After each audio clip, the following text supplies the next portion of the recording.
Dude, Andy Reid is an... Am I allowed to say that? Mark it. Mark it. Hello world and welcome back to Gridiron Gamble, the only podcast that puts its money where its mouth is. I'm your host, Rich Ryan, and I'm joined by the entire collective, the Disciple, Brett Collson, Donnie, DP Peters, and the resident moose himself, Mo Nuwwarah. If you haven't already, listeners, subscribe on your podcatcher of choice. Viewers, please hit that like button. Subscribe to the Lines Us YouTube channel. We had our maiden voyage last week, and we're back this week to give you our Circa million selections and 2 survivor picks because both Brett and Mo are dust. Brett, we got Mo's reaction on Sunday night. How are you holding up in Buffalo, sir? That game was just ridiculous. It was really hard. It was fun, but it was really hard to watch as a Bengals There was survivor. nothing fun about that. I was just about to say, as soon as the word fun escaped your lips, I knew Mo was going to get pissed. The game had everything. It was Even entertaining. As an impartial observer, it wasn't fun. That was horrible. Well, mark it. I didn't say it was First good cuss. football. It was entertaining. Yeah, stop swearing. First cuss of the program. YouTube doesn't like that, Mo. We can't cuss. We can cuss on the pod. Apologies. I forgot. I really forgot. Sorry, Google.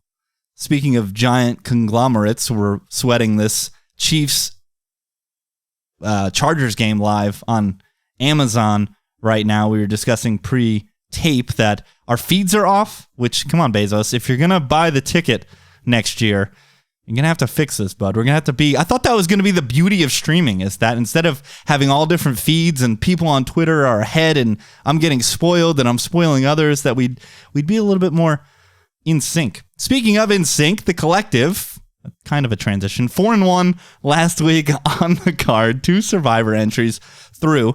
I did a bad job hosting. Shocking.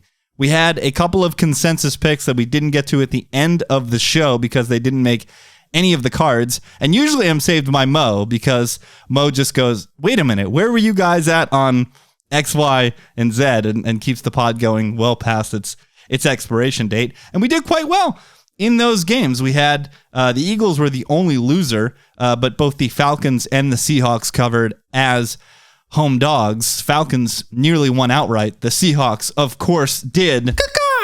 Thanks to my boy, Geno Smith Freed on Monday Night Football for the entire world to see. But it's on to week 2.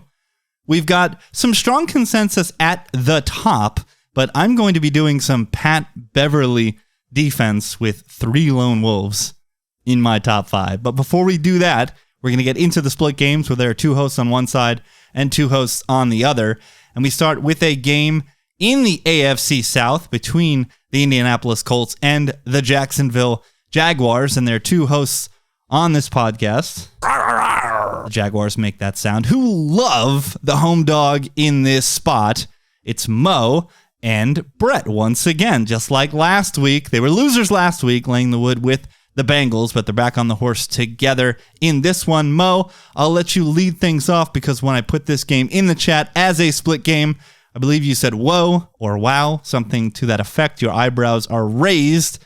So tell us, Mo, why are you so surprised that only 2 people are on the home dog in the spot? What if the Jags are better than the Colts? Well, that's an insane save. How insane? How is that insane? The Colts were awesome last week. They just pissed down their leg in the red zone. They out-yarded the Commanders. Should have won the game, probably. It's fine. The Colts, we have 1 week of evidence. What did they do? You want to talk about pissing down leg, man. They didn't even show up to the game till the 4th quarter. What if the Colts just aren't good? What if an offense with 2 above replacement level weapons is just really unexciting and bad? And then I looked at the Indianapolis injury report. I mean, dude, but yeah, just rewind. Did you guys see Alec Pierce? That was their WR2. He didn't catch a touchdown in his hands. This team is a joke on offense, okay? And then On defense, their best up front has not practiced, DeForest Buckner. Shaq Leonard is practicing, but I don't think he's going to play. I don't know. It sounded like the team wants to keep him on ice until he's 100%. And then Kenny Moore, who's probably their second best DB, also did not practice today. Are we sure the Jags aren't better than the Colts? I mean, dude, this line being over 3 to me is just kind of crazy. This is one of 2 games I liked quite a bit. The Jags are a reasonable football team now. This isn't Urban Meyer anymore. Why are they +4 at home here? A reasonable football team as Trevor Lawrence continues to miss layups, guys wide open on wheel routes, pissing down their leg against the something Commanders. What I don't understand from both you and Brett, who were on Indianapolis last week, is that, Mo, you specifically, you said that line should be 8 last week. So you believe on a neutral field, the Jags would be 4-point favorites over the Texans. Why is that so crazy? What if they were? Oh, come on, that's nuts. You're never clicking Jags -4 in that spot. The Mo Nuwwarah I know is just never clicking that. We don't know. We don't know enough about these teams yet. And then you're sitting here telling me the Colts are -4 on the road against a team that, I don't know. Is this the road? Is this really the road? Is there any home advantage? What? Swamp. Rich's Jacksonville? rule of the swamp in Florida. Brett Pylon, you loved. I wanted to love the Colts this week, but what Mo said, that Pittman injury is huge. I mean, how much are we capping for one wide receiver? Usually not much, but when you're so bereft of weapons on the outside, Pierce dealing with a concussion. I mean, what is this? Something Granson? Something called Granson got 7 targets last week. This is embarrassing for the Colts. You had a reasonable team. Why didn't you get more good players? Go for it, Brett. Yeah, Pittman was the entire Colts passing offense last week. And like you guys said, he was downgraded today, did not practice. Alec Pierce, who was awful last week, is their number 2. He also didn't practice today. Where are these Matt Ryan targets going to? As Mo said, DeForest Buckner, Moore. This isn't a good look for the Colts. This doesn't even look like the Colts. Also doesn't look good for our futures bets. This team isn't grabbing the 1 seed. I can light that ticket on fire because I kind of like the Jags just to win this game. I think the Colts start the first 2 weeks without a win. I got ahead of myself because DP, you're the one that does love the Colts. While I was a coward and ticked them down, you are still a fan of Indy. They made your top 5 barely, but they're in there, DP. Defend it. Well, I can't do too strong of defending. I do need to preface this by saying that I really only like 3 games this week, and then the rest of it is just kind of how they fell after a lot of tinkering, which I think you guys shared in our group chat earlier as well. So while I do side with the Colts here, I'm not willing to go to war for the Colts. I would almost just completely back off my lean here and side with Brett and Mo. That said, I think some of Mo's comments here about the Jags being this incredible team seem a bit outlandish. I mean, we want to go to Narrativeville. Incredible. I said, what if they're better than the bum-ass Colts? It's possible. Yeah, but I mean, you also said, we don't know anything about these teams. What if the Colts just started really crappy and bad and we don't know anything about them and they're actually a pretty decent team and they come out here and they absolutely just drub the Jaguars? I mean, the Colts did outgain the Texans by 1.3 yards per play. It's just they were horrific in the red zone. 0 for 4. A terrible 4th and 1 call. Just as bad as it gets in critical situations. So, I mean, who do you have more confidence in bouncing back for week 2? Trevor Lawrence or Matt Ryan? I mean, I'm going to go Matt Ryan. What if Matt Ryan is just awful? He sucked last year. He sucked week 1. What if he just sucks? There's definitely true, but I'm going to lean on experience when I've seen Trevor Lawrence do nothing since he got into the NFL, and I was never high on him coming out of college either. Donnie also coming to us from Holiday, so there might be some spirits involved. He sent a screenshot. There was an entire case of Captain Morgan's spiced rum. I don't know how much he's indulged in that. No, I haven't. I'm pretty much sure I stopped drinking altogether, but that's a discussion for a different day. No meat, no spirits. Come on, Donnie. Live a little bit. The other split game, Titans at Bills. The Bills make me wanna shout. Looking across the board, nobody has a strong opinion in this contest. In fact, Brett is the highest on this game at a 7 of 15, right smack dab in the middle. And of course, Brett tiptoeing cautiously with his beloved Bills. He'll never back them ever. He's always going to click against them. He's always going to be doom and gloom. So what is it this week, Brett? Why will the Buffalo Bills not cover on Monday night? Because this is a lot of points. 10 points? Look, the Titan. I'm looking at recent history, and I think this does matter a little bit. The Titans played us on Monday Night Football last year, and they ran King Henry. They ran King Henry down our throats to a win. 2 years ago, they beat us by 26 points in prime time. I still don't think this is a great matchup for the Bills and their style of play. The interior defensive line is better, yes, but I'm not going to act like this is an automatic win for Buffalo, even coming off the extra rest, which is baked into this line for sure. And even if the Titans stink, which I think they do, I think this is just a lot of points for these two teams' style of play, which I think benefits the Titans. So that's why I click Titans here. Again, not a whole lot of conviction, but yeah, I'm fading the Bills yet again. My whole thing, and again, not a lot of conviction here, no confidence points, is what if the Bills are just an absolute wagon with extra time to prepare, not just because it's on Monday night, but because they played on the opener on Thursday night. The Titans, you want to talk about a squad bereft of outside options. It's the Tennessee Titans. So what if the Bills just go out and just spank this team and name the number on the scoreboard? And we know what the Bills defense up front can do, pin their ears back, get to Ryan Tannehill, and just demolish this team. I think that's well within the range of outcomes. But DP, Mo, anything to say on this game? Both very low on it. You don't believe in Racy McMath? No, one thing I want to say, isn't this a secretly rule of circled? By whom? That's why I'm scared here. The Bills. They know this game cost them going to the Super Bowl last year. If they just won this game, they get the 1 seed. They blew it. That's pretty deep. That's like level 7 thinking. Aren't These are you- football man. players. Aren't you king butterfly effect? What are you talking about? Yeah, Mo definitely is. Man, this Mo- could be Mo rule of thinks circle. that- Mo pulling out rule of circle here, just neglected to bring it up about the Jaguars ending the Colts season last year. Yeah, why don't we bring rule thank of circle you. I was there? going to bring that up. Come on, man. I was had a going to bring that up. different Thank quarterback. What do you That mean? was No. Hold on. The Colts That's literally didn't make the quadruple postseason circled. because the Jaguars beat them in the final game. Okay, I'm so mad. they've had I that in game my notes circled and I didn't bring it up. forever. What, I mean, Matt if anything, Ryan's just in there the Colts firing might have the been troops the up for a Colts might have game he been wasn't look there ahead in for? a week 1. Thank you, Donnie. Thank you for bringing that up.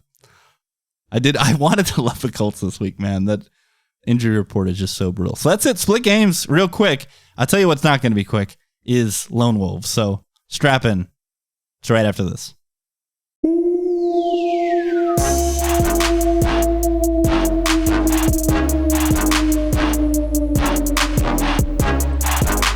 All right, for those not watching, I'm getting into the Duke stance here. I just slapped the floor. Arms out wide. It's time to play some defense.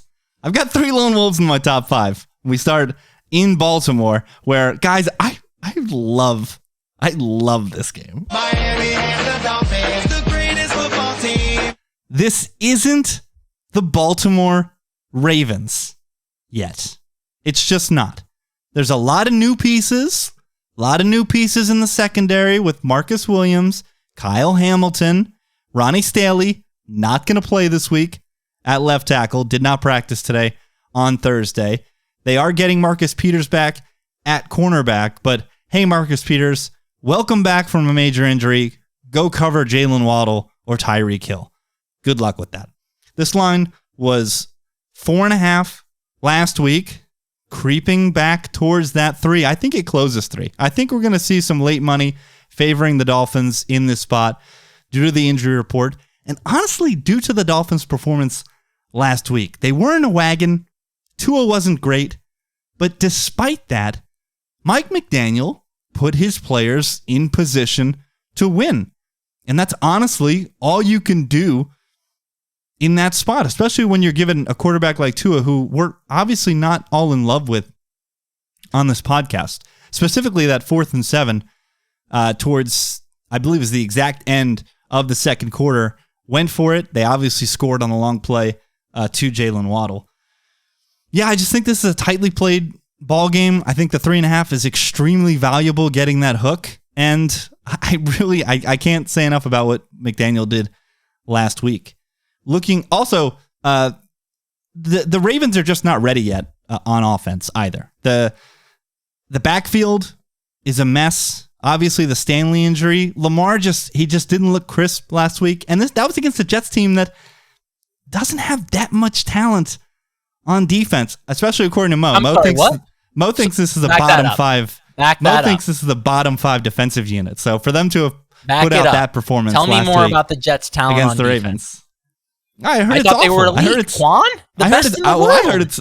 I was told it's bottom 5. Like they can't guard the door. So an impressive performance last week, or it's the Ravens just not playing up to snuff. I mean, they needed 2 Devin Duvernay, Randy Moss plays to get into the end zone. So yeah, give me the Dolphins. Give me the Dolphins money bet line here as well as I reach for the sounder. Who wants to tell me that I'm wrong? I got to switch tabs here, look across the board. Mo, you have the Ravens bubbling your top 5. So pick up the torch for Baltimore. Well, what if Donnie was right about the Patriots? What if they suck? What if that win was meaningless? All the evidence is that they suck so far. They sucked in week 1. Everything in the preseason was that they sucked. So maybe they suck. And then maybe we shouldn't care about the Dolphins beating the Patriots. Maybe Tua throwing 10 yards short of outside receivers is going to matter at some point because the Ravens are probably actually good. And yeah, I honestly wanted to love the Ravens, but the injuries scared me off. Ronnie Stanley. I think there was another one. Oh, I think it was J.K. Dobbins. He didn't practice. I usually don't want to care about a running back, but when the alternative is Mike Davis, I'd much rather have somebody who can get more than a 5-yard gain. So yeah, injuries scared me off, but I agree with you that the 3.5 does seem a little more valuable in a game like this, where I do feel like it maybe is going to be a little bit lower scoring, but I don't know. Brett disagrees. He loves the over. So if he's right, then I like Ravens more. So Brett likes the over here? Wow. I thought the opening number was stupid, and I was right because it's now up to 45. It was 40. Opened 43.5. Tell me why. But yeah, why do you like points here? Because you've got injuries to the Baltimore secondary. I don't think you also got 2 very high variance defenses here too, which can give up splash plays all day long.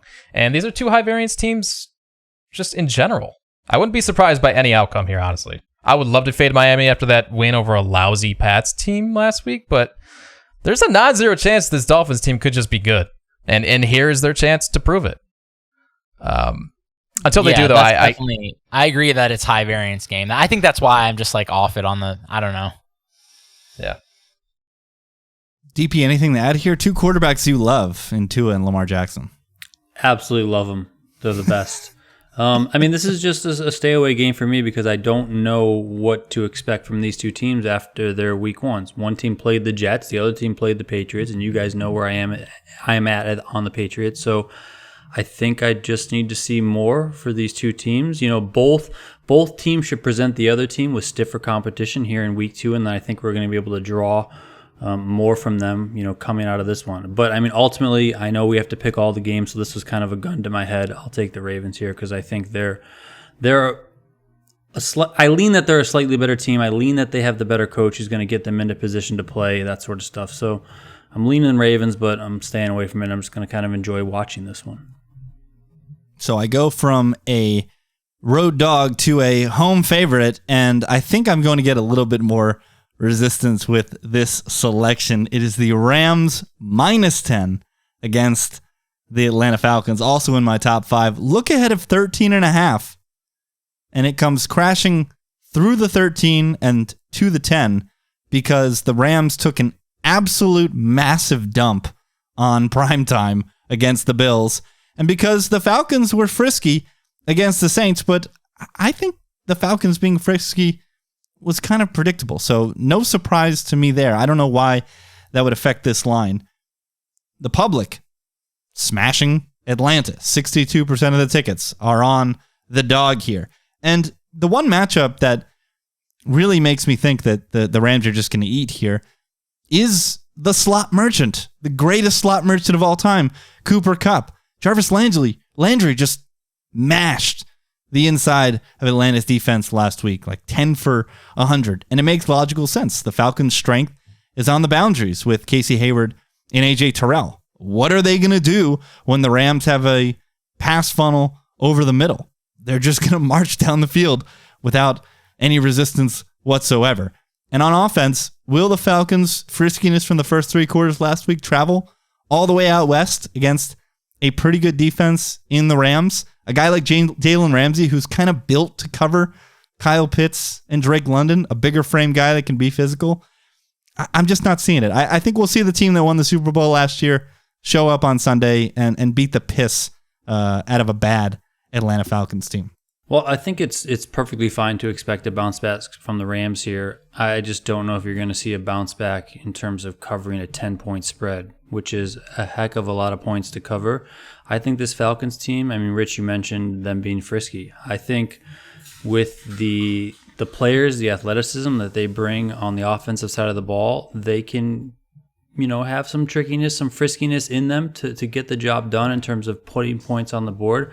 I don't really think the Falcons are going to win this game. I think the back door is certainly open. I think them keeping this closer than people expect is certainly open.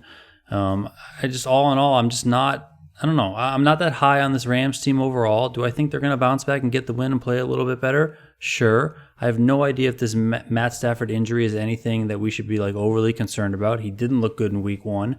McVay, I don't know. Every week I feel like I'm less and less in on McVay. I mean, last week was pretty much a disaster overall. Couldn't get the run game going in any way, shape, or form. Allen Robinson is just non-existent out there. So I don't know about Sean McVay. Are you sure? I thought they were running for 6 yards of carry based on the play calling. Oh, McVay might be based on the play calling. It might be the biggest delta between a coach Monday to Saturday and Sunday might be Sean McVay, because he does some absolutely puzzling stuff once the lights turn on. Mo, you did have some confidence points sprinkled on Atlanta, so I'll pass the ball to you. Did I? I don't even remember this. That's how much I hated my card this week. I don't know, man. I think like Donnie said, it's possible Matt Stafford just is going to be a piece of shit this year. I don't know. In this offense, I mean, do something other than throw to Cooper Kupp. That was pitiful. They played really bad. That was really bad. I thought they were worse than the Bills were good, honestly. And that makes me nervous about buying in for a bounce back. I don't even know what to expect from this Rams team. I don't. But I think, like Donnie said, the Falcons do have enough juice to cover big numbers, even if they're down. I mean, they do have a few weapons, and Mariota, he's not the worst. I mean, a few weapons and Mariota. What a voice of confidence. He's not Flacco. Well, Flacco's just going to keep dumping off for 5 yards. He's going to move the ball a little bit. I mean, he moved the ball against a good Saints defense. So I don't know. It's just a big, I think 13.5 was kind of crazy. I had this line as pretty much exactly fair. All right. I guess I'm not going to get as much resistance as I thought, because this next one I took a look over, and again, it's not as bad as I thought. However, DP, you might want to close your ears, because I like the Patriots -2 against the Steelers. I mean, without TJ Watt, what is the Steelers team? He was so important to their pass rush, and their pass rush was the heart of their defense. They didn't sustain any drives last week when Joe Burrow wasn't handing the ball to them. I mean, to have a +5 in the turnover column and barely escape with a victory in which you needed, in addition to that, a missed extra point and a missed 30-yard field goal from somebody who routinely makes it from 50. I truly think the Steelers are one of the worst 3 teams in the league. And I mean, Brett, this team is so bad.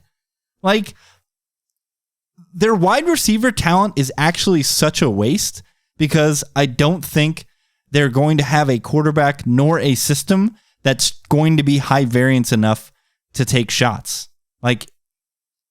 they should just be going nuts, right? They should be launching the ball down the field because their only strength is at receiver. And I've not seen evidence of that. I've not seen evidence of Trubisky trying to do that historically. And then who the hell knows what something Kenny Pickett's going to be. So I think this is Belichick versus Tomlin. How many times have we seen Belichick just wipe the floor with this guy? So DP, tell me why I'm wrong. Tell me why the Pats will not go into... Because every time he's wiped the floor with Tomlin, it's been because of Brady and Gronk, and they failed to cover Gronk every single time down the field. Literally every single time. They just did not cover Rob Gronkowski. I mean, listen, you can say that the Steelers are a bottom 3 team. The Patriots are a bottom 10 team. Maybe bottom 8. The Patriots are horrific.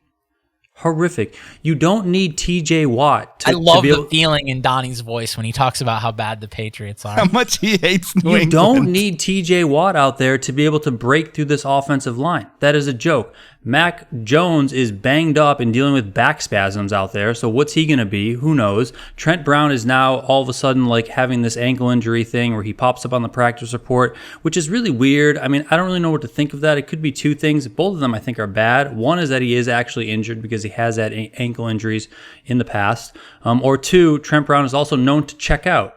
Maybe he's just checking out again because he doesn't believe. That's also not good, okay? I mean, also, I just don't think in any way, shape, or form this Patriots team, at least right now, should be a road favorite at this point in the season. You're going to need to show me more for them to be a road favorite. So give me the home dog, especially in a game where the total is 40 points.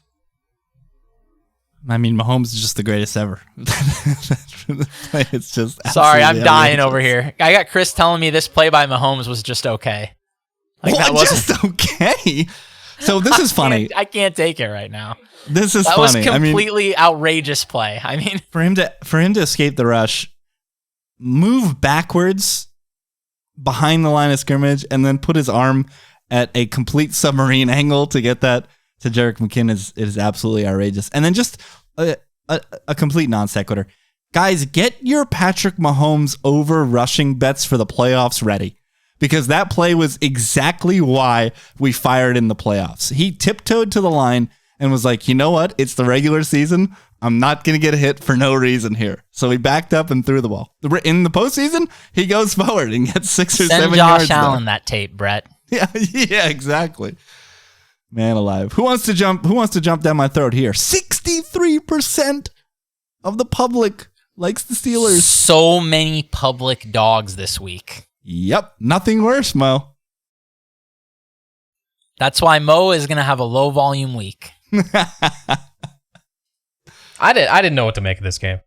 Like, the Steelers should have lost last week 17 different times, despite They should have lost by 3 touchdowns. I mean, ridiculous. This is a terrible team, and now down their best player, who was responsible for at least 2 of those turnovers last week.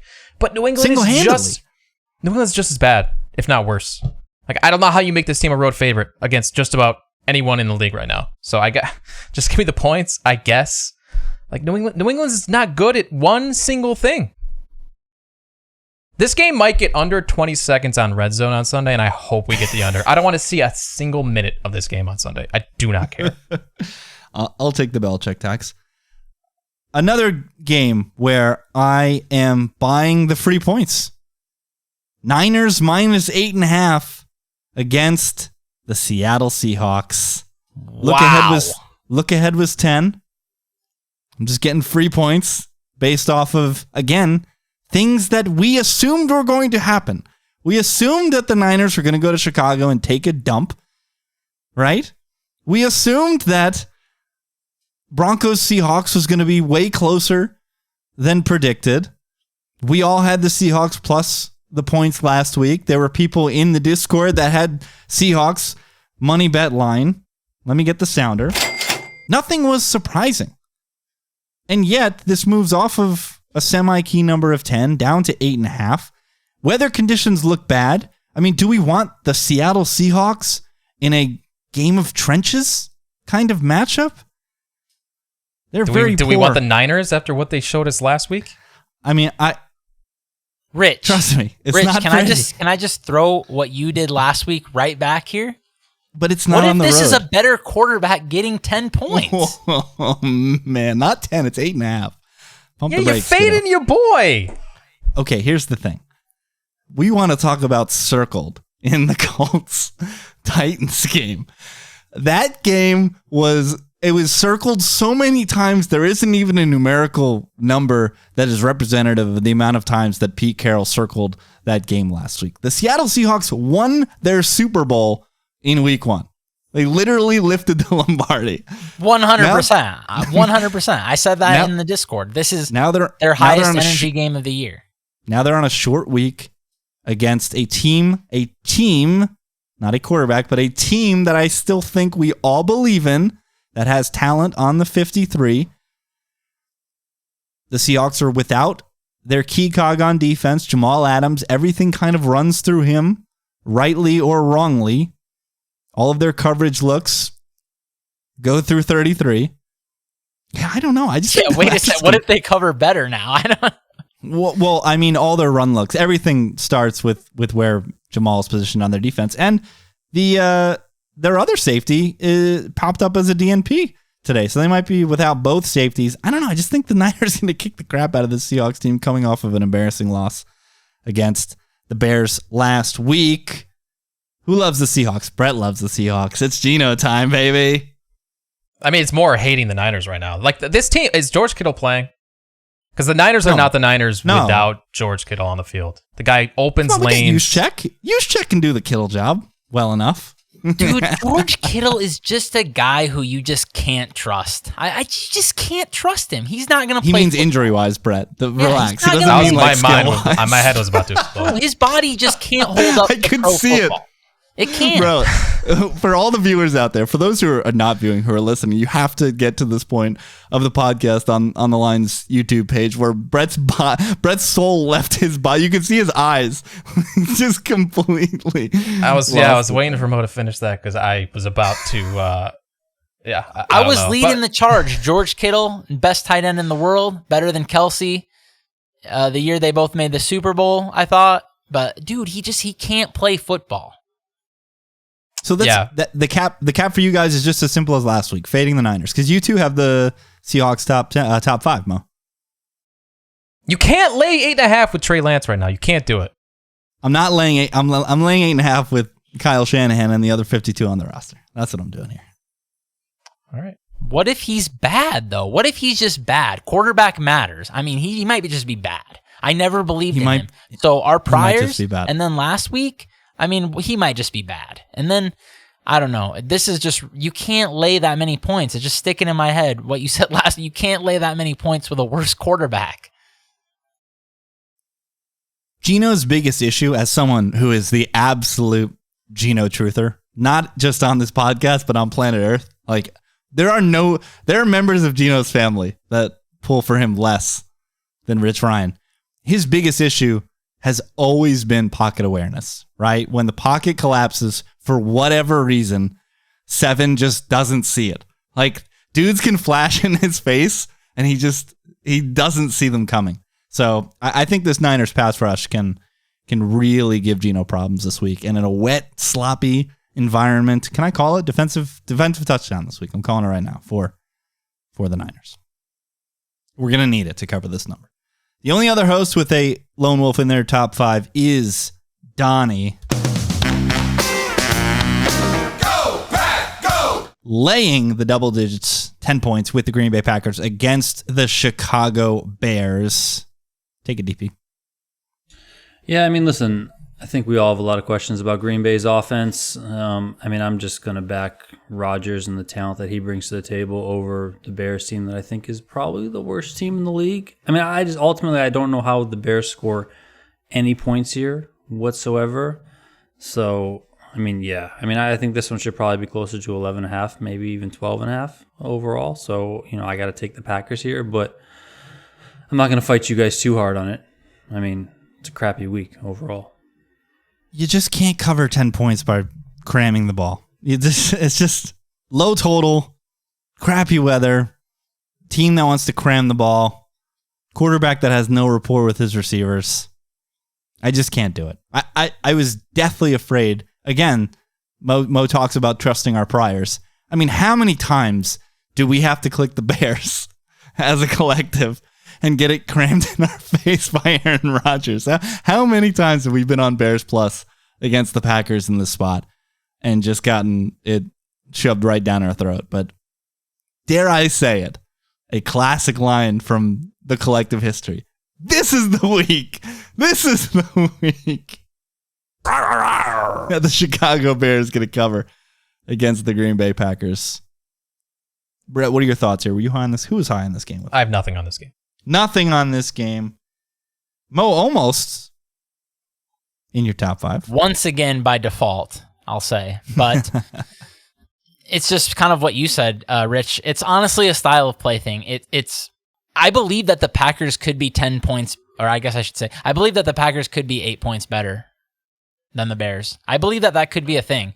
But when you win the way the Packers, I think, are going to have to win this year, I don't think it's a team that should be laying a bunch of points like this. They're probably going to need a defensive touchdown to cover a big number. So I am worried about the Bears' pass protection for sure. Justin Fields was first half for sure under a lot of pressure. Somehow PFF thinks they did well pass blocking. So I don't know. Maybe I wasn't watching closely enough and thought, and maybe it was a quarterback issue, but it seemed like their O-line didn't play well, and on paper they're bad. So the Packers still have a really good defense. I mean, when you don't have Justin Jefferson, I don't know how the Bears are going to move the ball here, but I also just don't trust the Packers to cover a big number. I mean, yeah, it's just still a bunch of gym teachers. I think they're going to be pounding the rock, so it's hard to cover 10 pounding the rock.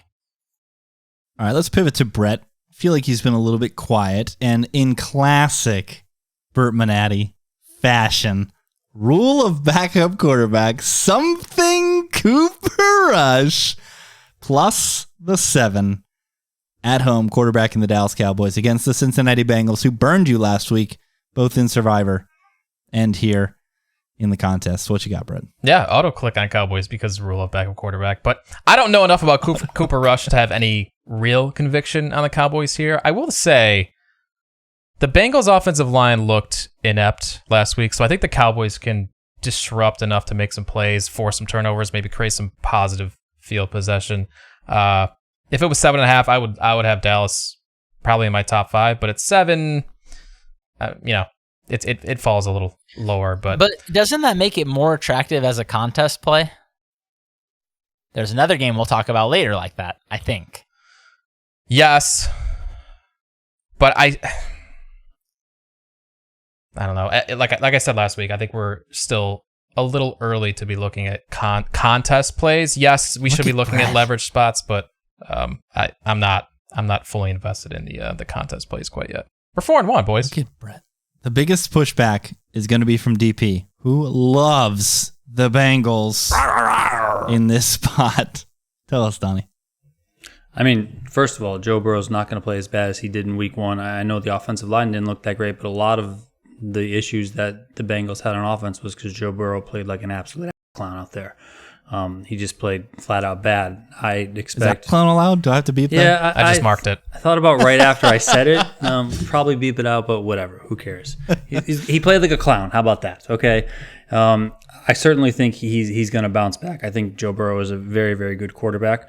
And then as for the offensive line, I mean, I'm just not sure Dallas exactly has what it takes to get after the Bengals on that side of the ball as the Steelers did last week. Yeah, can they get some pressure?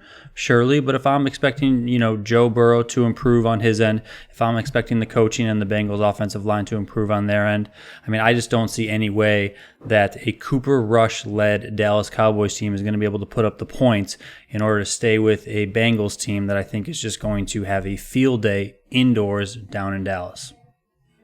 A Cooper Rush team that CeeDee Lamb and Dalton Schultz are his number 1 and number 2 targets.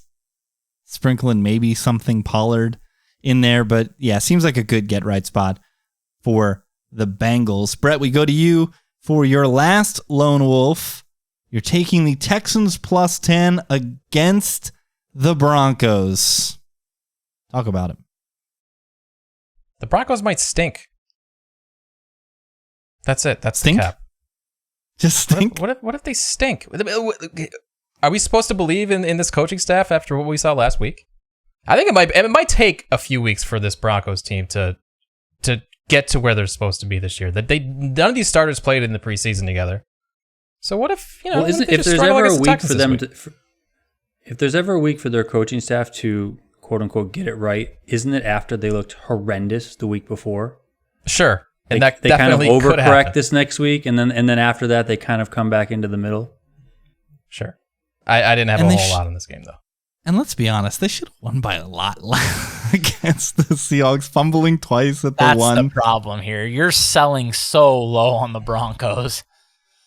Selling low, but they're still minus 10. I don't know. It's the Texans. How many times did I talk about the Texans and you pull up? But do it right now. Pull up those Warren Sharp positional rankings. At least Brett's consistent.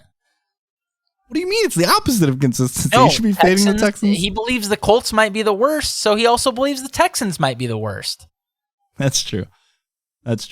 Yeah, this is just kind of a terrifying matchup.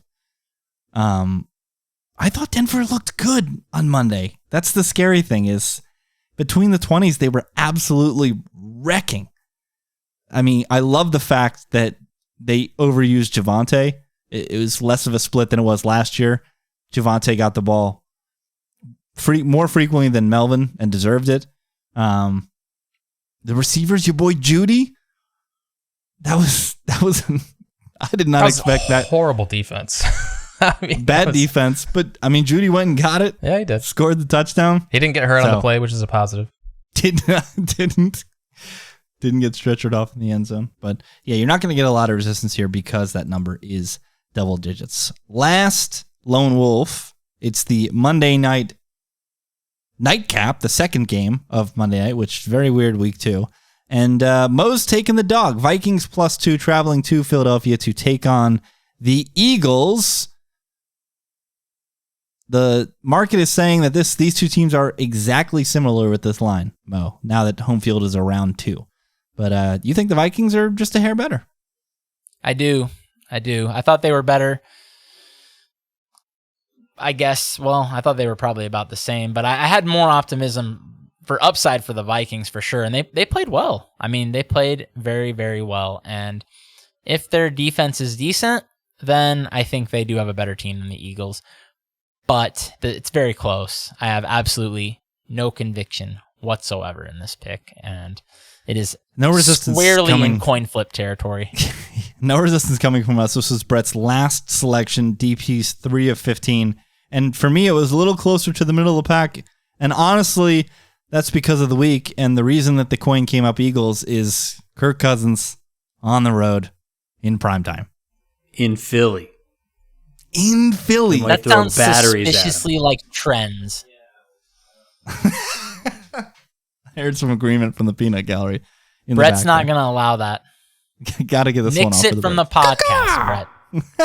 I'm pissed because I really want to watch this game, and I can't because the Bills are playing at the same time. Well, I think they've staggered it actually quite nicely where this game will start at halftime. What does that do Maybe? for me? I mean, Well, it'll be halftime, so instead of watching people talk about football, you'll be able to watch football. Yeah, but then I can't watch the first half when the second half of the other game starts. Yeah, but you'll watch the majority of the first half, then you'll click over, you'll watch the end of the Bills game, and then you'll click over and see the end of the Who are we kidding? I'll be asleep. It doesn't matter. I'm just going to go to bed. Wait, the games are at the same time? Kinda, yeah. They're like an hour staggered. Why? I actually think it's going to work out, guys. This is what I've been talking about, another non sequitur, with the Champions League. How they have deeper into the knockout stage of the UEFA Champions League, they have like 6 games playing at the same time instead of staggering them. So yeah, but you're only able to watch one. I think they do that for a reason. A much more important reason. When it comes to like ties and stuff and who advances. Who cares in week 2 of the NFL? I'm telling you, it's going to work out. I will say this is Josh better Allen than is sweating what Jalen Hurts is doing over there. Yeah. This is better than throwing this game at 1 o'clock on a Sunday, though. I'll give them that.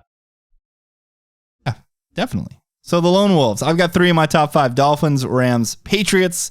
I've also got the Niners floating down there. Brett has the Cowboys and Texans. DP's got one in his top 5. That's the Packers. He's also got the Giants and Raiders. And Mo's got one in the Minnesota Vikings. All right, a lot of lone wolves out of the way. Let's start to get some consensus and fire up this card. 10, 9, 8, 7, 6, 5, 4, 3, 2, 1, fire. Same order as last week, so I kick things off. I lied, by the way, not purposefully, but I was 4-1 last week, not 5-0. I made a mistake when I was doing my accounting earlier in the week. All right, I Mr. fixed it in the Google Doc. Pat statting AF. Jeez. Unbelievable. And for those watching on YouTube, one of our super fans, one of our Discord patrons, patreon.com/Gridiron Gamble, Matt Clark was on me about not having anything, so I pinned the jersey of the man I'm actually named after. If I can I get this right? Richard Todd. I'm literally named after him. And so it's quite appropriate that my selection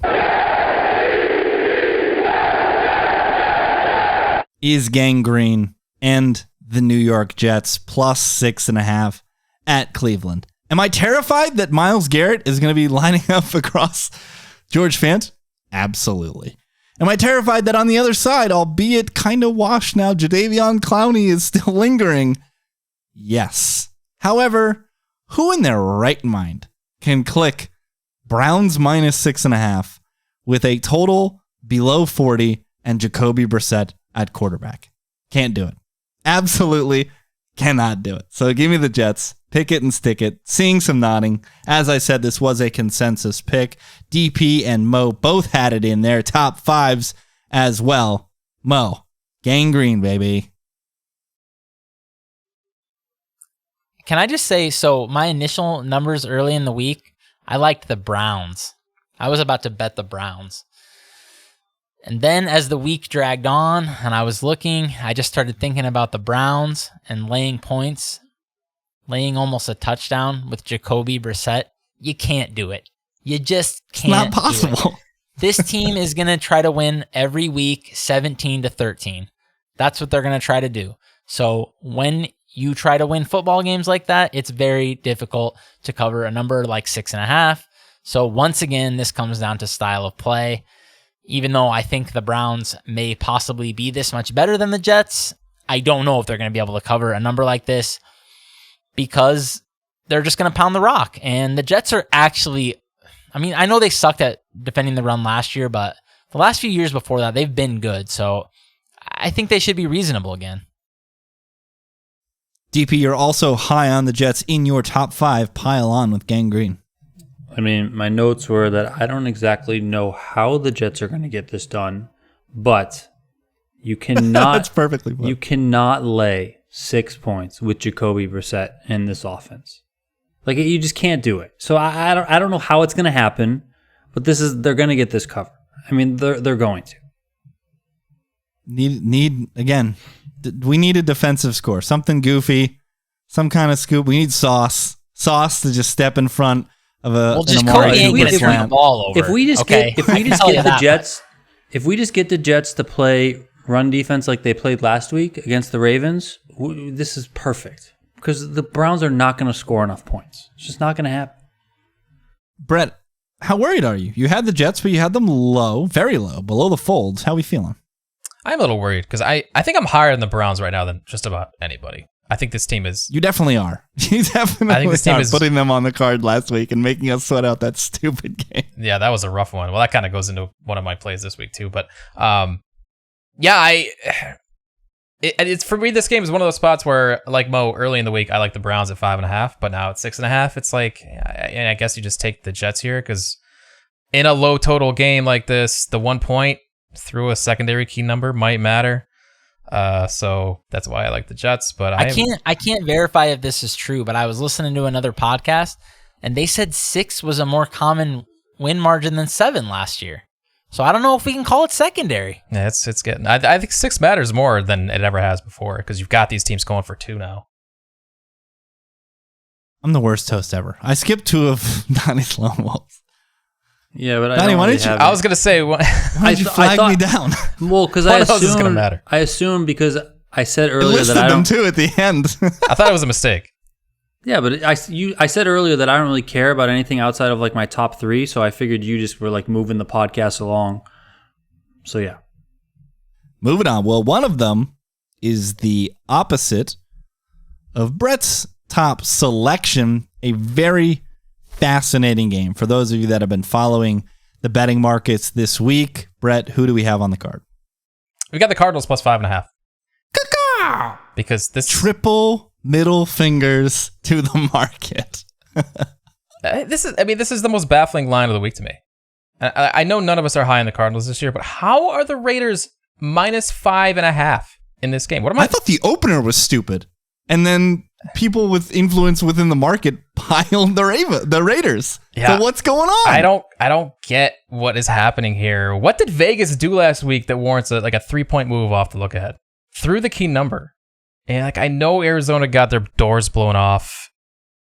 But by the greatest quarterback who's ever laced it up. Yeah, it's Mahomes. Arizona actually generated a lot of pressure last week and got Mahomes out of the pocket, but Mahomes was just too good. You're not going to have that this week. It's Derek Carr. He's not capable of making those plays. So this line doesn't make sense to me. I don't think these two teams are that different in terms of just value in the market.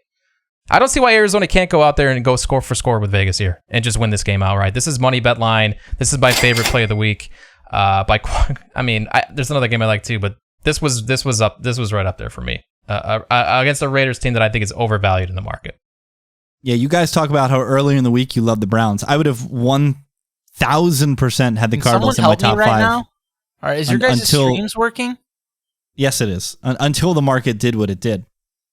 Mo's not afraid of the market either. He clicked Cardinals too. He put Cardinals team total in the Discord. I'm just furious right now. Why aren't the Chiefs calling timeout?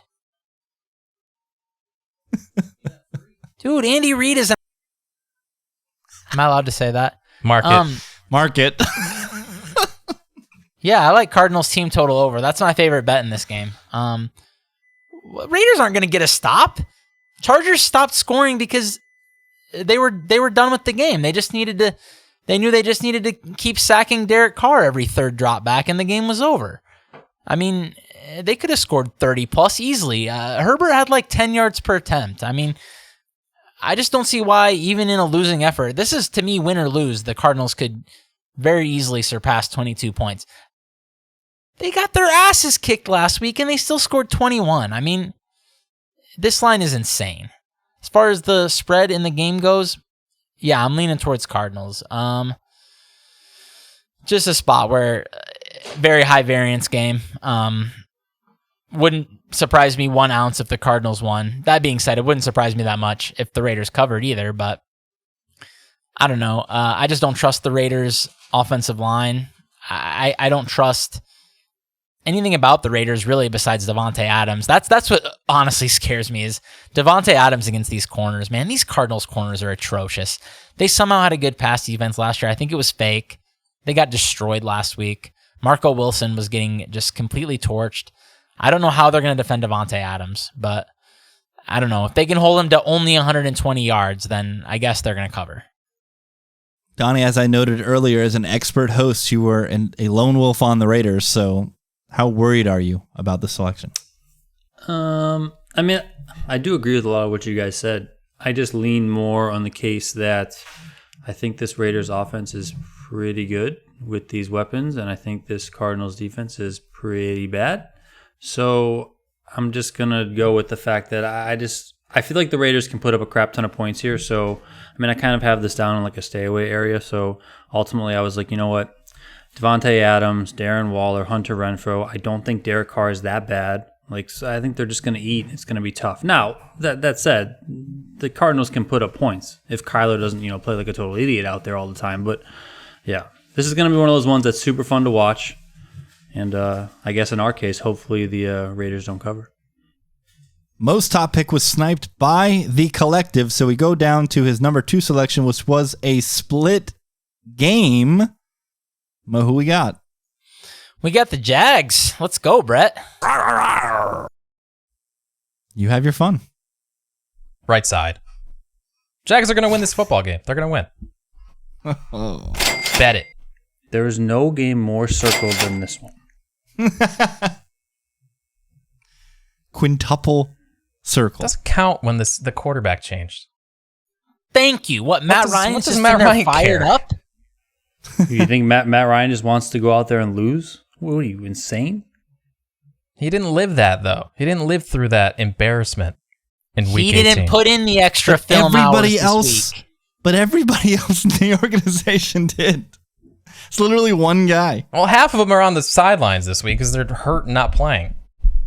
That's true. Something Grayson? Brian Cranston? That's who you think is covering for, so you tell me. Let's go, Jags. All right. We turn to the collective machine. Last week gave us a winner, a +6 dog that won outright. Let's see what she comes up with this week.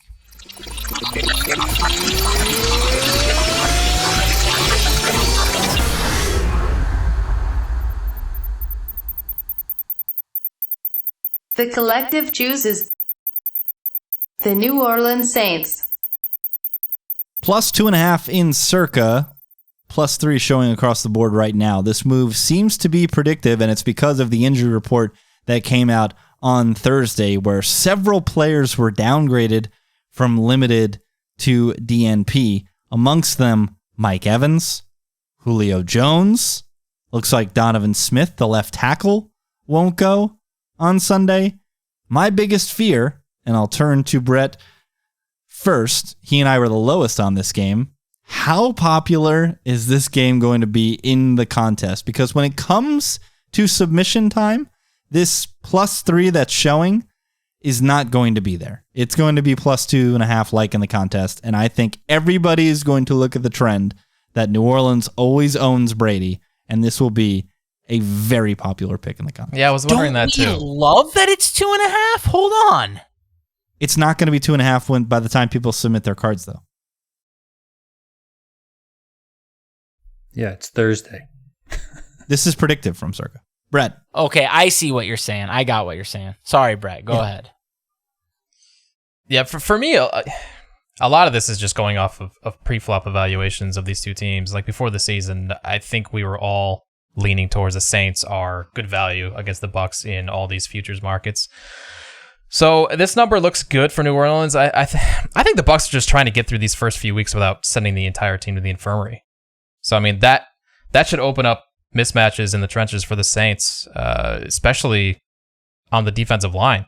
The Saints weren't able to generate any pressure last week because that came against a mobile quarterback. I mean, Mariota was just running all over the place. Very different matchup this week against Brady, obviously. So I just think this is a great matchup again for the Saints. I didn't have it in my top 5. I didn't really know what to do with this just because of the ownership. Because I don't know what people are going to do with this game.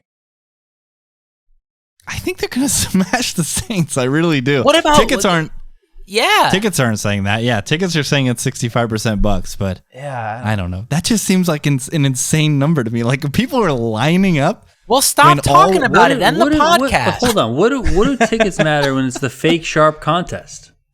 That's another thing. We got fake sharps. All I've heard this week is how much the Saints defense has dominated the Bucs. I cannot turn on any piece of NFL media without somebody talking about how the Saints have dominated Tom Brady when he's played for the Bucs. It's unavoidable. So I don't believe this number that I'm looking at, that 65% are on Tampa Bay. And I do think this is going to be popular in the contest. But it feels like the way right side. This Bucs team is an infirmary, Mo.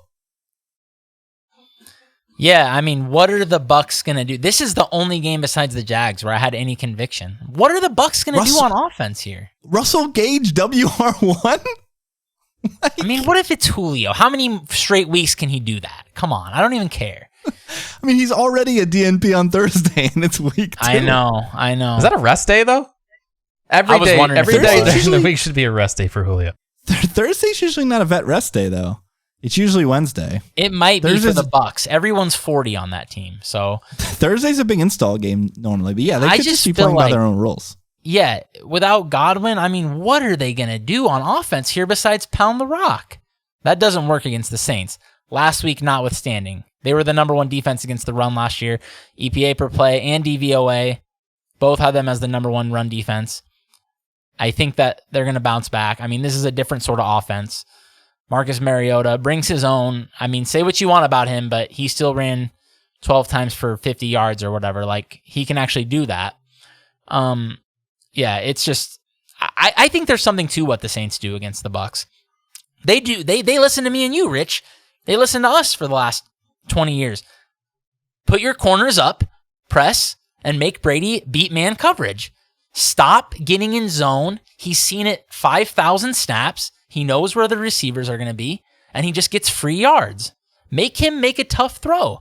They do that, and he got bageled last year. And I think there's something to it, man.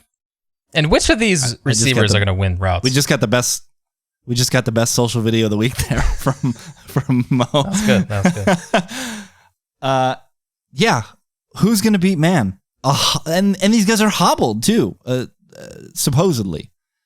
So not only are they going to have to press man, they're breaking press man as injured players. And don't buy into what the Bucs rushing attack looked like on Sunday. Just like Mo's talking about how the Saints are historically good against the run, the Cowboys are historically awful against the run. They have personnel that is set up to pass rush, and when you just gash them up the middle, they're not prepared for it. They're old and just not athletic in the belly of the defense. Something Leighton Vander Esch, 19 neck surgeries later, is out here trying to make plays. So don't buy into the fact that Lenny and them have success on the ground last week. I don't think that's as sustainable as it seems. DP, the number one Brady lover on the pod. Any trepidation here? You have the Saints in your top 5 in the world. I mean, if Brady pulls it out of his ass like he's done how many times, then yeah. Bucs are going to win and cover. But this is just a really tough spot for them. The other consensus game that did not make any cards, it would have made the old collective card, was the Commies plus 1.5 against the Detroit Lions. Mo, I see you nodding. You love this side. You've got it. Your third pick, 13 out of 15. Just the matchup of, this is my third pick, third most common. This is my top of games that I don't know if I'm going to bet. I've already placed wagers on Jags and Saints. Not sure about the rest of this. This one, it's just honestly the matchup of the Washington passing attack against the Detroit secondary. I know that Carson Wentz had a couple atrocious plays last week. Falling in love with Wentz again. And I know the Jags don't have a good secondary, but I think these weapons might be legit, man. I mean, Washington might be kind of scary passing the ball. Like, Jahan Dotson looked good. I mean, if Curtis Samuel is your WR3, like, this is a pretty good situation. I mean, I just feel like Washington does have an explosive offense, and Detroit got absolutely trucked by the Eagles' offense last week. I mean, dude, they probably could have scored 50 if they wanted to. I just feel like Washington can probably score a lot of points here. It's a more talented team, better quarterback, and better coach, and they're getting points. That seems kind of insane. But at the same time, favor. Wow. I have Washington favored, but just like not by even a field goal, so I don't know. Is Carson Wentz better than Jared Goff? Yes. He's better at the things you love. Okay. He's better at putting his nuts on the table and throwing the ball 70 yards down the field. That's what matters when you're dealing with these bad teams. You need somebody who's going to step up and make a play. He might make an awful play, but he's going to make a play. But this is capped as if it's going to be a close game. And when it's a close game, when it's nut-cutting time, I don't want Carson Wentz under center. I just don't. Jared Goff is going to take the sack, though. Yeah, that's okay. I'd rather take the sack and play some defense. Flip the field. than throw the ball away. I will say, I'm terrified. Curtis Samuel, I'm sending all the love to you because I'm worried about Curtis Samuel in the Debo role because he is not built like Debo. That 1 yard A dot, a lot of rushing attempts for Curtis Samuel. Like, this guy's going to die at some point. And I'm real worried about him. Brett, I'll let you put the cap on this game because you absolutely hate everything to do with the Lions, and you had the Commanders in your top 5. Yeah, maybe this is my bias against Detroit coming out again. They did it to me again last week. My one loss coming at the hands of Dan Campbell. But yeah, I think that's... Was that Go Pack Go? Pressing buttons. Go Pack Go! Editing. Yeah, I think this is wrong team favored. Never editing. Look ahead was Commanders -1. I mean, week 1 look aheads or whatever, but come on. The Lions were putrid in neutral script again last week. Neutral script was like, your neutral game flow was like 10 minutes last week. They play their way out of games and then they play their way back into it with grit and whatever the hell they've got going on over there. But I think the Commanders are a better football team, certainly favored on a neutral field. And I give them the edge here. And I guess I'm just going to go broke fading the Lions again this year. I hate this team. Another great social video. We're just making gold today. By the way, they just showed the Mahomes play again. It's super duper slow-mo. Can you imagine calling that play ordinary? Chris thinks that was a regular play. You just turn on the NFL every week. You see plays like that. You do that all the time throwing the tennis ball to Gator. This is different. Joey Bosa was chasing him. All right, time for Survivor. And while... Did you skip me again? Mo is... Oh, did I skip you again? What is wrong with me? Good question. Maybe it's because I'm terrified of this pick. Good. Even better. What you got? We got the Bengals. -7. I mean, this is one of the few games Joey that covers. I liked this week. I mean, I talked about it earlier, so yeah. Bengals gonna This win was by your 14. top play of the week. Number 1. What do we think the contest is going to do with this one? Nobody's picking Cowboys this week. To be fair, DP, he would have gotten moosed into this pick regardless. He had 3 picks with the same confidence points. Jets, Saints, and then Bengals. So even if he had reshuffled it, he would have been moosed into the Bengals. People are not going to click the Bengals. That I know. So, are they going to click the Cowboys? No. Nobody's picking this game, though. Yeah, just Donnie. Donnie's going to be... It's going to be... I'm going to hate sweating this game. I'm going to be... I absolutely hate it. I'm fine with this. This Cowboys team sucks out loud with Dak Prescott and Tyron Smith, and now they don't have Tyron Smith or Dak Prescott. That's the problem with like the rule of backup quarterbacks here is it's like, man, we like to take a backup quarterback when they pop into a spot where they could succeed, but I'm just like so low on Dallas before anyone ever got hurt. So I just feel like you pop a backup quarterback in those situations, shit can be like that time when we had... Market. Sorry. I'll never forget it, though. You know which game I'm talking about, Rich. Wait, Jimmy which game? Clausen. Oh, no. You remember when we did that? Bears plus 12.5 at CenturyLink. Man alive. We learned a lesson that day, that's for sure. I didn't. So the card, the collective has the Saints. I've got the Jets. Brett has the Cardinals. DP's got the Bengals. Mo has the Jaguars. Survivor. DP, I'm not going to forget about you this time because you're the only other person that has a pick. Brett is gone. Is there a fire in Brett's house? The cats are probably fighting. Mo's probably getting them. Get him, Mo. Well, Brett doesn't need to be here because he doesn't have a Survivor selection anymore. Neither does Mo, but Mo still does the Survivor article over at thelines.com, which guided me this week. DP, do you want me to go first because you said that your pick relies on my selection, correct? Yeah, I think... Wait, how's that possible? I thought he already sent you a pick. No, not for Survivor. No, not for Survivor. We just always do Oh, wow. live Donnie's just ad-libbing. That's where we're at. No. Well, I don't know if he's ad-libbing. I have three and a half teams. The half one I really don't want to touch, but I have 3 teams that I would touch. And then I think I'm going to do different than what Rich is going to do. We're not going to team up this week. Well, let's talk about some strategy here because there's a bunch of big favorites this week. You've got Buffalo, Denver, Green Bay.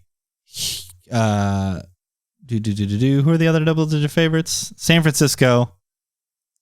And I hate all of there's one those. more. Yeah, I mean, I'm not touching And the Rams. Buffalo because You they hate play on them? a... Buffalo plays on a Christmas or Thanksgiving, Yeah, I want Do to they? hear why Brett hates these. Wait a second.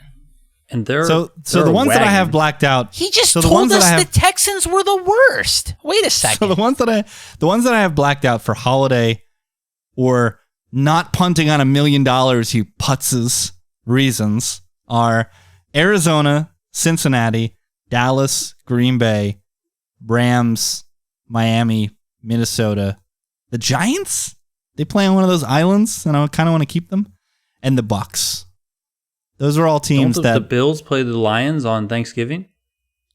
But that was one of those where I think everybody's going to click the Lions, or excuse me, the Bills. So I'm happy taking the Bills another time. Yeah, I like that. Because that's a spot where I'm never taking the Bills there. Well, you know, the Ever, good ever. thing is that, Rich, you and I are both left. So, like, you can do one thing, I can do the other, you know, because we have that flexibility being still left in the contest. So to me, there was actually a very obvious play to me this week. And thanks to Mo's article, it guided me. There's one team with a high probability of winning that's catching a very low probability, or at least consensus of selections, thanks to our good friends at survivorgrid.com. And that's my San Francisco 49ers at home against the Seahawks. The only other time that you could take them is week 16 against the Commies. So not a ton of future value. I think we're going to be pivoting off of a lot of chalk this week. And in Shanahan, I trust. So let's go Niners. DP, was that one of your three? Yes, it was.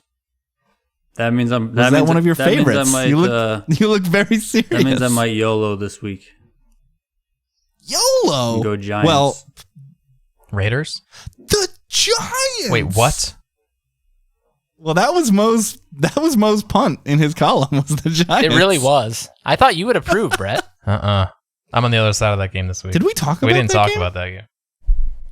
Oh, because that was one of DP's Lone Wolves? Oh, yeah, DP's on the Giants. He's a Lone Wolf on the Giants. Bubbled his card. I'm worried about that game. Mainly because of injuries. The Giants, if they don't get this pass rush healthy, this is not a good spot for them with a very suspect secondary led by Adoree Jackson, who's just okay. You didn't like that, Mo? You don't think Adoree Jackson's Adoree's just very okay? good, I thought. He's pretty good. But I think this is a spot where I was worried about Dimes last week. There was a lot of head scratching there. And that's not to say Baker is somebody who's going to avoid head scratching plays himself. But if the Giants aren't going to be able to create pressure on Baker, then he can get into a rhythm. They've got really good targets. I think the Panthers kind of got a shot to roll here, actually. I think both sides So of the we're- trenches, Giants are in bad shape. Titans had a 57% pressure rate and 5 sacks last week without Harold Landry. What are they going to do with Brian Burns this week? Yeah, I don't know how the Giants are moving the ball this week. That being said, I did have this line as fair because I just think it's right about where it should be. So I don't know. Yeah, I mean, Panthers are a massively, you talk about public dog. The Panthers are getting a huge amount of tickets here. So I wanted nothing to do with this, but I am worried about the Giants here. I think that's a strong, that's a brave YOLO, DP. In a week where, I mean, my other think play you is can- going to be chalky. but it's not going to be that chalk when there's 5 teams laying 10. And I think there's going to be a lot of people that take the Browns this week because they're The looking Browns at are that my, and they're saying, when is the next? They're looking at it and they're saying, when's the next time I can take the Browns? So I think the Browns are going to be sneaky chalk this week. Yeah, I mean, that could be. I mean, the Browns, when I said I had 3.5 teams, the Browns are my half team. Don't really want to take them, but yeah. I mean, my other team. That I hope we get like 500 on the Browns, and I hope the Jets beat them outright. That's like one of the best scenarios. I mean, the other one that I have is the Broncos, but I think that's going to be pretty chalky. But that might not be as chalky as I think because they are one of those teams that plays on Christmas. The problem is that they play on Christmas at the Rams. And I'm like, I mean, not that we're like willing to go to bat a ton for the Rams, but I mean, it's still at the Rams, and Denver's not the greatest team in the universe. So, like, am I really going to be picking the Broncos at the Rams? I mean, so it's like I can just burn that one now. Yeah, it'll probably be a little bit chalky, but maybe it's a little bit less chalky because teams are trying to hold on to them. And then just looking at them overall, I mean, the next spot is what, week 7 versus the Jets? Everyone's going to be targeting the Jets this year. So, that's kind of where I'm at with that. So if I want to YOLO, I'll probably go Giants. If I want to just kind of play it safe, then I'll go Broncos. Good thing is, though, if you're going Niners, then both of those selections for me will be different. So that'll achieve my differentiation in that regard. And hopefully we can both advance it once again. Yeah, so we don't punt all our equity in one spot.